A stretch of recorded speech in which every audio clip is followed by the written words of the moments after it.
Le lycée Pierre de Fermat a pour projet de faire peau neuve. L'Organisation nationale des forêts menacée de privatisation. À quand la gestion des forêts par les communes? Le personnel de la CAF en grève aujourd'hui.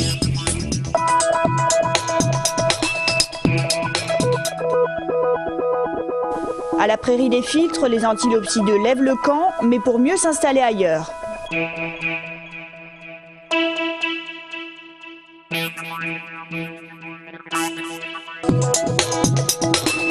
C'est une rénovation sans précédent que va connaître le lycée Pierre de Fermat.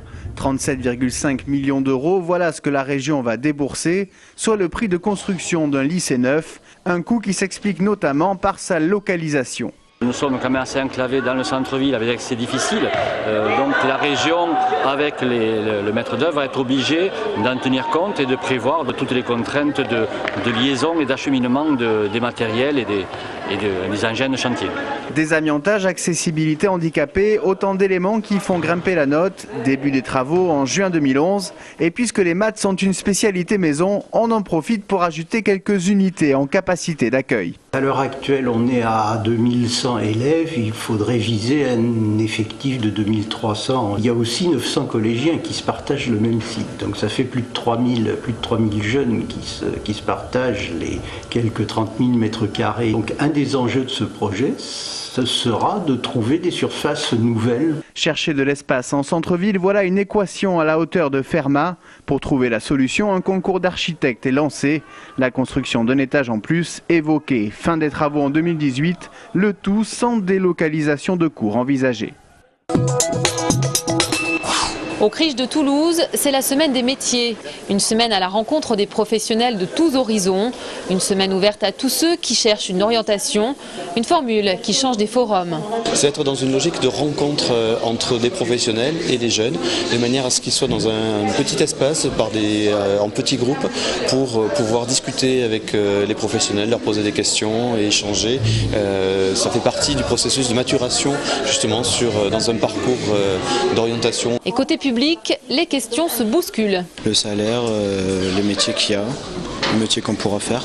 Les horaires, c'est tout. Après, s'il y a autre chose, tant mieux. Cet après-midi, par exemple, table ronde sur les métiers d'aide à la personne, en plein boom actuellement. À tel point que l'IUT de Blagnac entend proposer de nouvelles formations dans ce secteur. Une forme d'encadrement intermédiaire, donc qui va correspondre à des métiers de niveau Bac+2, Bac+3. Certains pourront créer des structures, certains pourront mettre en place une autre forme de service. La semaine des métiers se poursuit jusqu'à vendredi, au 17 rue de Metz à Toulouse. La filière forestière voit rouge. Alors qu'Hervé Guémard, président de l'ONF, l'Office national des forêts, vient de remettre un rapport à Nicolas Sarkozy contenant 12 propositions pour relancer la filière bois, un autre rapport a été découvert. Nous venons d'apprendre que le directeur général du Trésor avait envoyé à sa ministre de l'économie et des finances un rapport, lui aussi, sur la filière forestière. Et il préconise, à travers deux de ses collaboratrices, un certain nombre, lui aussi, d'objectifs, mais qui, par certains côtés, vont à l'encontre des propositions de M. Guémard, mais qui sonnent le glas, finalement, à la fois de l'ONF et de la gestion de la forêt communale. Nicolas Sarkozy avait pourtant prononcé un discours en octobre 2010 qui avait fait naître beaucoup d'espoir dans la filière. L'inquiétude est aujourd'hui d'autant plus grande. Il est question de privatiser la gestion des forêts communales. C'est-à-dire l'ONF ne s'occupera plus de nos forêts. Et à nous de nous débrouiller, de remplir, si possible, les objectifs qui reviennent à la forêt. Je ne sais pas avec quels moyens financiers on va pouvoir le faire, avec quel type de techniciens. Avec l'office, on a des techniciens de la forêt. Rapport officiel, rapport officieux.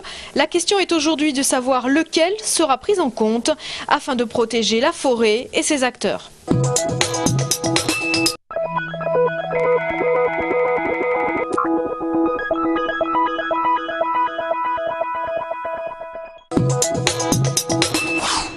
Aujourd'hui, sur les 6 agences toulousaines de la CAF, seule celle des Isards était ouverte. Un appel à la grève nationale a été lancé pour dénoncer un manque de personnel significatif. À la CAF de Toulouse, 19 postes seraient supprimés d'ici 2012. Les syndicats dénoncent un recours au CDD et heures supplémentaires chroniques. C'est une souffrance quotidienne par rapport au traitement des dossiers qui sont de plus en plus complexes, de plus en plus lourds, étant donné que nous avons une législation qui est de plus en plus mouvante et énormément difficile à comprendre et à ingurgiter pour chaque technicien, et difficile pour nous de leur transmettre ces informations-là. Nous n'avons pas le temps. On se pose la question, nous, sur la qualité de travail que nous effectuons du fait de ces charges permanentes et de cette productivité qui est de plus en plus galopante. Depuis le début de l'année, le personnel de la CAF s'est vu attribuer une nouvelle prérogative, le traitement de l'allocation adulte handicapé. La CAF de la Haute-Garonne n'a pas souhaité s'exprimer sur le sujet. Aujourd'hui, une délégation était reçue à Paris. Le directeur de l'usine AZF, Serge Bichelin, et 10 de ses salariés assignent l'État français devant le tribunal de grande instance de Paris pour négligence dans la piste de l'attentat. Leur avocat, Daniel Soulet-Larivière, apporte une nouvelle pièce à conviction. Il s'agit d'un rapport rédigé par l'ancien juge antiterroriste Jean-Louis Bruguière.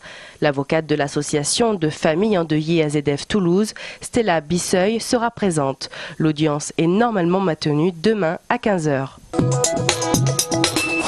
Les salariés grévistes du centre de formation médico-sociale de Toulouse, qui dénonçaient les maltraitances managériales de leur directeur général, Félicien Danglot, ont été entendus. Les administrateurs réunis hier lors du conseil d'administration extraordinaire ont voté à l'unanimité son départ. En plus de cette démission, les grévistes ont obtenu de la direction le paiement des 7 jours de grève. Le travail a donc repris aujourd'hui. Une semaine s'est écoulée depuis que les Don Quichotte ont alerté la mairie et la préfecture sur la situation d'une dizaine de SDF vivant depuis 7 mois sous le pont des Catalans. Depuis, aucun responsable n'est passé, ni même les services de collecte d'ordures. On a monté 20 sacs poubelles et en fait quand on les a appelés, ils nous ont dit demain matin à 8h on sera là quoi. Le lendemain ils sont arrivés jusqu'au poteau en camion et ils ont fait demi-tour. Nous, on veut justement, on veut un terrain pour essayer de se retourner, faire nos papiers, faire les demandes de logement pour avoir. Ah oui, c'est à la base, c'est pour faire vraiment avoir un appartement, un vrai, et se remettre dans la réinsertion pour ceux qui peuvent. Quoi. Il y en a d'autres qui peuvent pas, c'est sûr. Quoi. La municipalité se dit prête à accompagner certaines de ces personnes sur le long terme pour mettre en place un véritable projet de réinsertion. Un responsable des politiques de solidarité doit les rencontrer demain à cet effet. De son côté, la préfecture doit faire un état des lieux dans les prochains jours. La musique à la carte, c'est le principe des concerts à la criée, une formule originale proposée régulièrement par l'orchestre de chambre de Toulouse. Aujourd'hui, c'est sur la scène de la Fabrique à la faculté du Mirail que les amateurs de musique ont pu passer commande.